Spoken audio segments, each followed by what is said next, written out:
Okay, this is a third times the charm demo.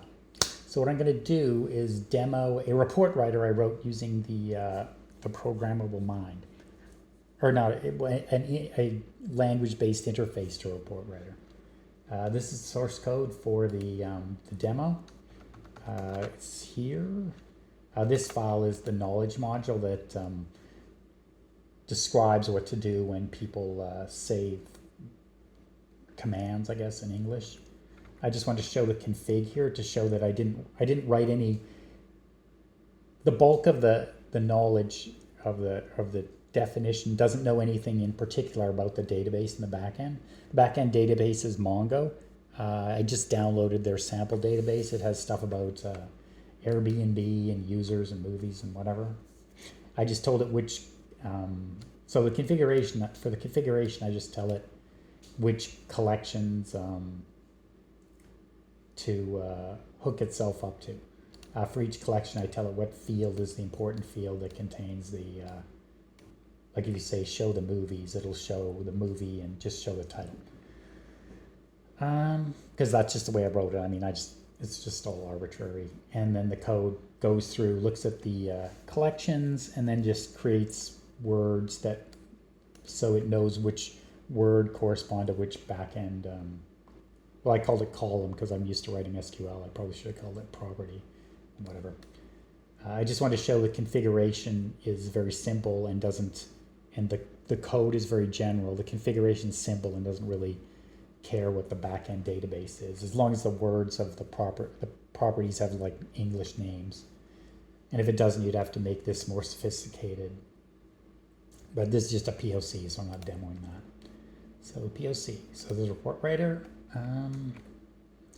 And I wrote this correctly. The other POCs, I just loaded the knowledge module in the browser, which you wouldn't really do because you wouldn't want to give the browser access to your backend database. But the other POCs, the data was in JSON, so it didn't really matter. This one, the backend's in Mongo, so it's actually got, there's a middleware piece that has the knowledge module and is in between the database and the client side here. So you'd add authentication there. So you can look at the code if you want to see how to do that. So I'm just going to do, my demo is just going to be, I'm running through the integration tests. Show the users. So I just made that show the users, the records in the user collection, and it knows to use name because I told it that in the config. I just limited it to 10 records because otherwise the Mongo takes too long to calculate stuff. And I mean, this is just a demo of the functionality of the language stuff. I don't really, like I just wrote a crappy report writer, so it's not efficient at all. So I limited it to showing 10 records. Show the users, and I'm going to show the movies. So it shows the movies. Show the users and movies. Users and movies, so conjunction. Oh, so it just shows the same as saying the other one. And then, so this is just accessing the data in the database. So let me clear that. Clear. So we'll do show the users, show the users. So it just shows the users, and then I can say make the header blue. Oh, it doesn't have spell checking. I haven't got around to writing that yet. Plus it's supposed to be, you're supposed to talk to it instead of typing in stuff, but because this is just a POC, I just have you type in, or just allow typing in. I used to have a voice thing using this Google stuff, but there wasn't a good way to integration test it, and it kept failing, and I was like, well, I don't really want to, like, that's not really part of the POC demo anyway. It was just kind of fun. If you look at the Pip-Boy POC, there's a link where I show you can talk to it. But I took that implementation out because it was flaky. And it had nothing to do with the code that I'm writing for the language stuff. So let's try another thing. Make the header uppercase. Make the header uppercase. So this is just to show you can use the language to access the data, and you can use the language to control, what the data looks like in the GUI. So you're using the language user interface, the LUI, control what the data looks like in the GUI.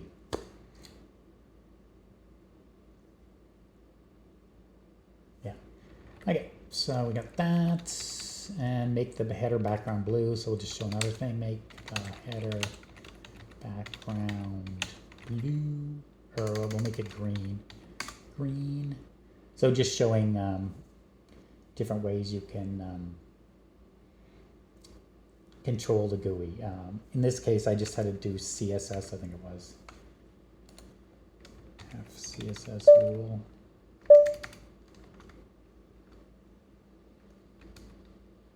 Yeah, this is actually this is where the semantics for the make is. I call, like, this is the ID. The word make maps into ID. So this is the actual code that implements changing the like making the background green or whatever. There's a CSS rule thing. So you can see it's just normal code. And what do we got? So that, so now I'm going to show, so now I'm going to show how you can use, so I just showed, clear that, controlling what the GUI looks like using the LUI. So now we'll get some UI to pop up and do stuff. Show the user's collection. So I wrote it, so if you say show the user's collection, then it knows you understand the backend database, so it pops up stuff where you can say what fields you want to show. I mean, this is all arbitrary, but I'm just trying to demo how you can use language in a sophisticated way, how it can interact with the GUI. What's the next demo? Show the user's collection.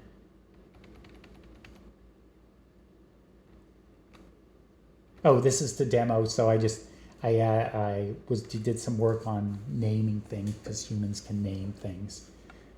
It has some state from a previous test I ran down there, so we'll call this one, call the report Apple. So now it knows that this report's called Apple. This is highlighted Apple. The banana is from the demo that failed like 10 minutes ago.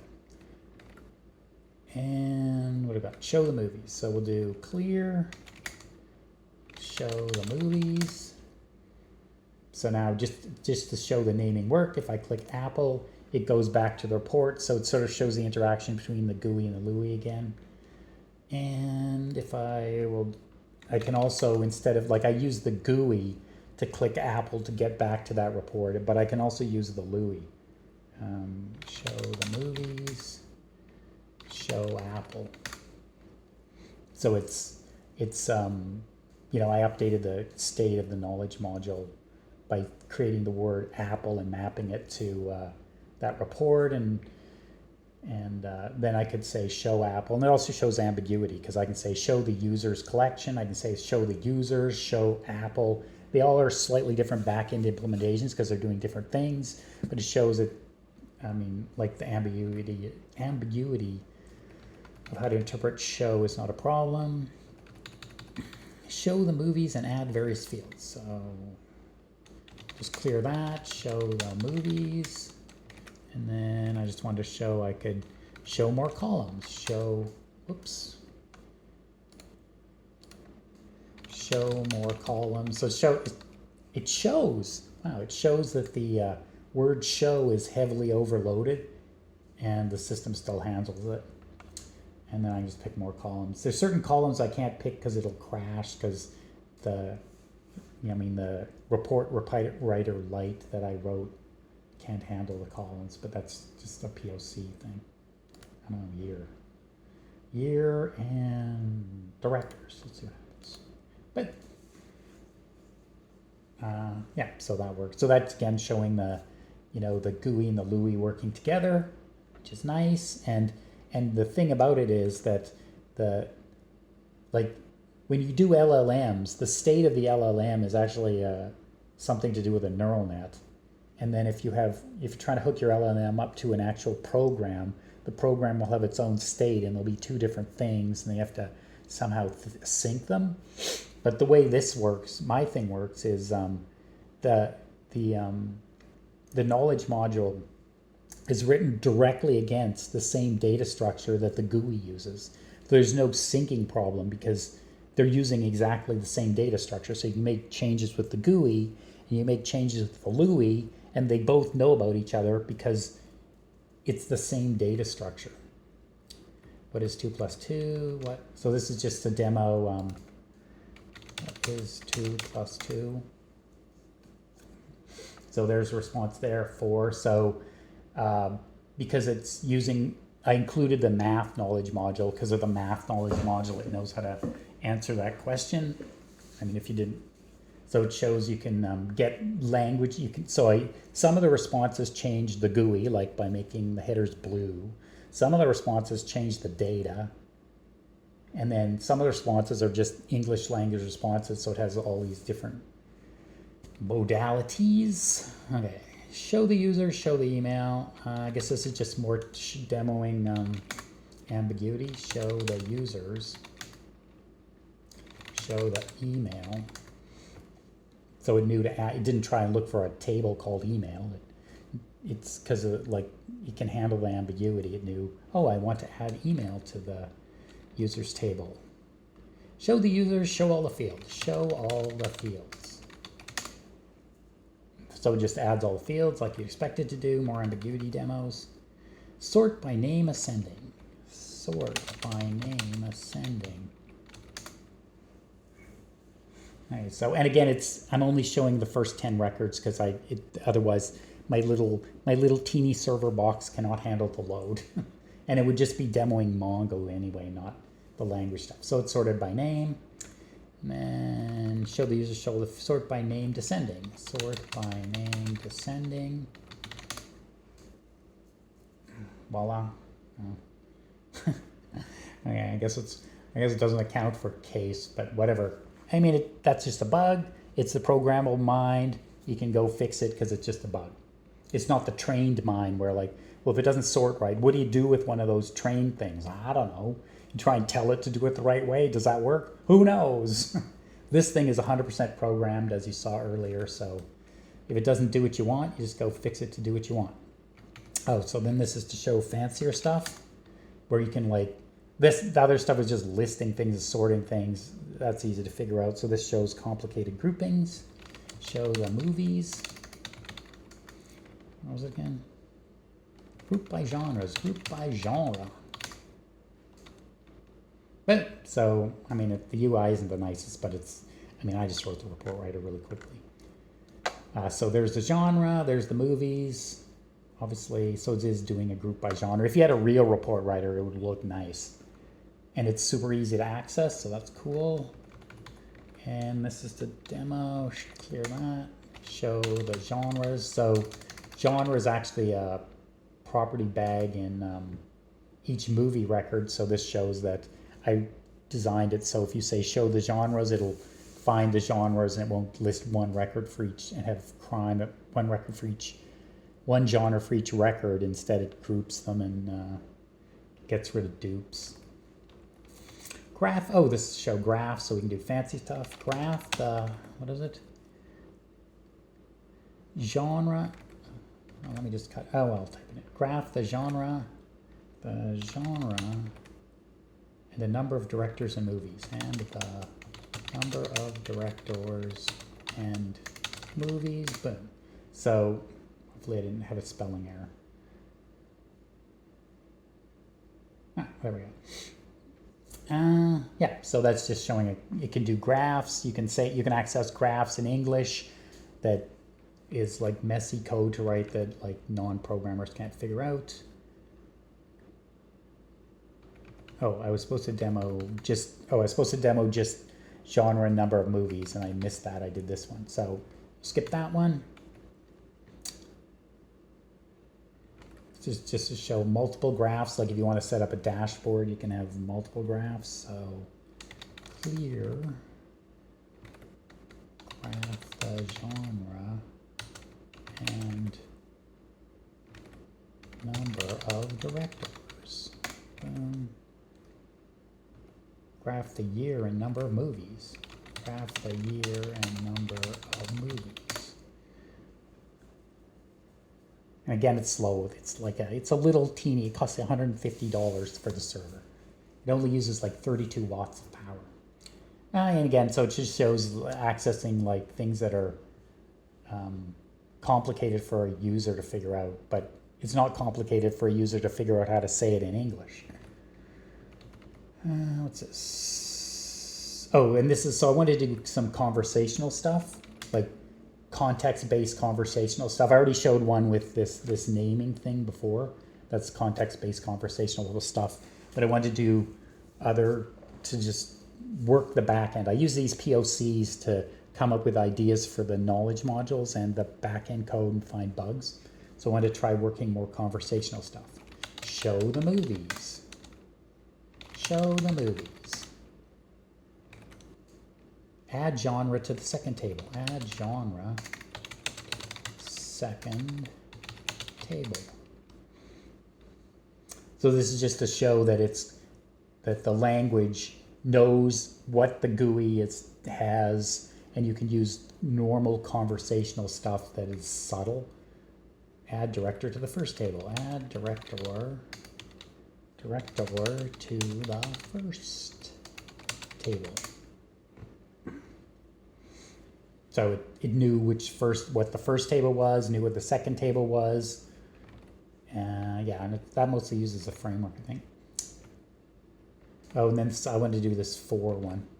Let's do this. So show the users, show the movies. And for the second table, show the genre. For the second table, show the genre.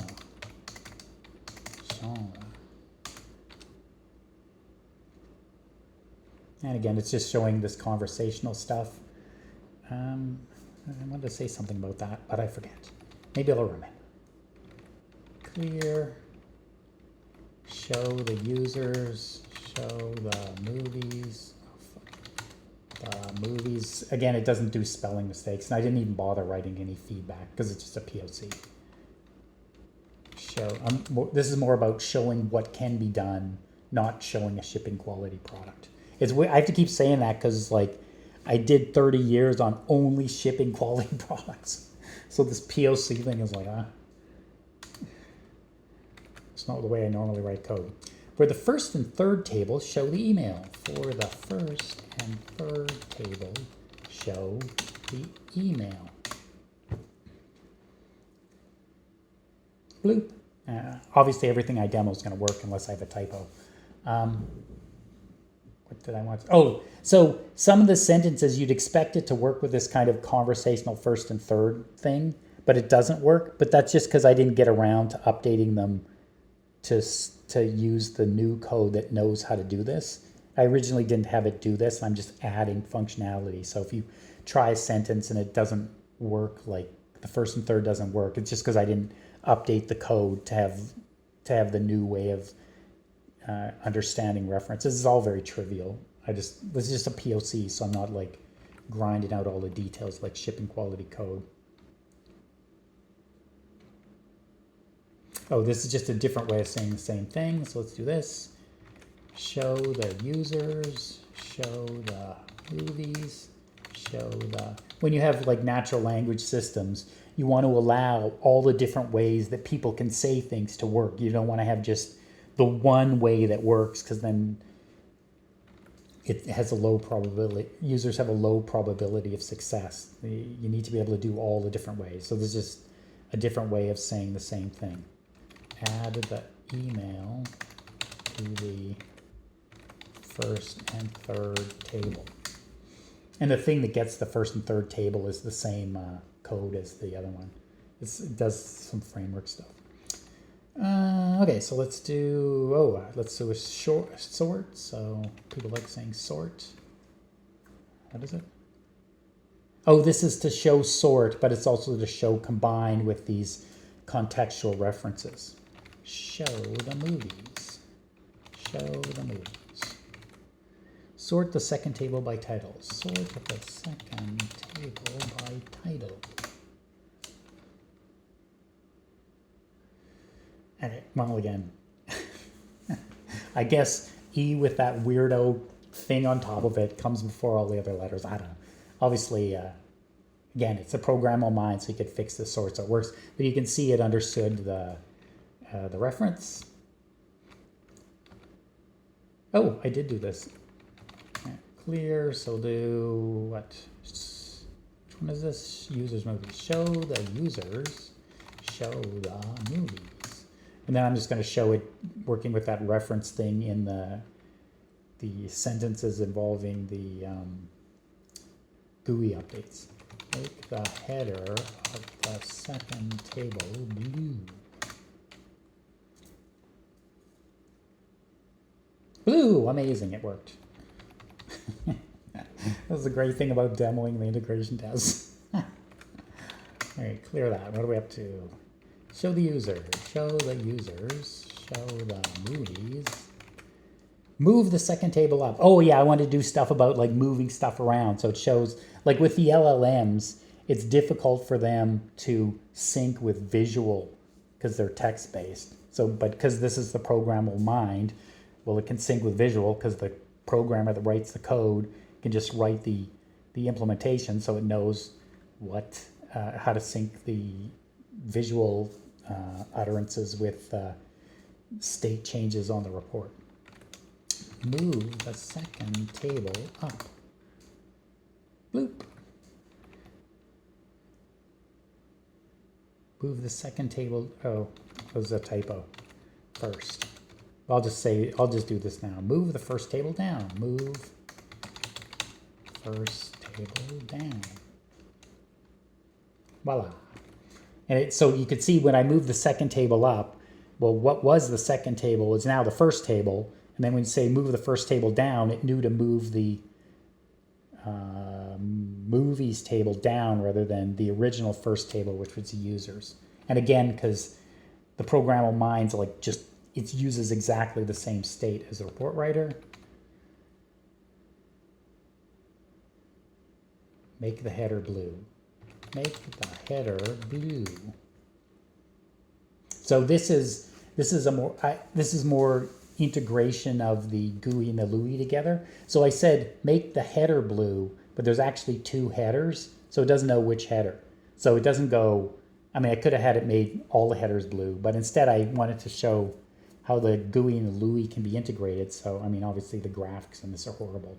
But you can see if I pick this first button, that lets you select, when you said the header, you meant all the headers, because if you look, both headers are blue, or you meant just this header, or just that header. So you can use it. So this sentence is actually ambiguous, and I use the GUI to resolve the ambiguity that came from the LUI, and they both are working on the same state. So when I update the state, I will refer to this, movies. Yeah, so that's just to show more GUI-LUI integration. Clear, let's clear it. Clear. Oh, I did some work on the back end where it used to be you could only name things with one-word names, but then I did some generalization on the back end code so you can use, well, you can actually say arbitrarily long things. Well, unless it runs out of memory. Show the users. Show the movies.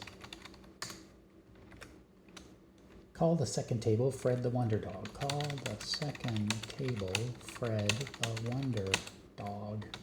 Boop.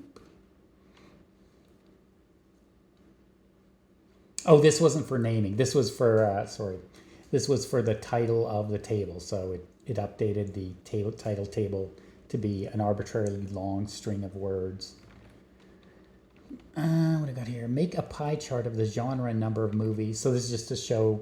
Earlier I did just do a graph, but now you can ask for a kind of graph, a pie chart or a bar chart. I think I did line chart, I can't remember. If I didn't, it's a programmable mind, so you just program it to do it. It's just a POC of the genre and number of movies.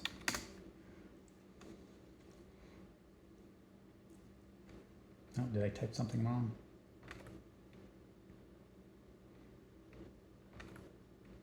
What is wrong?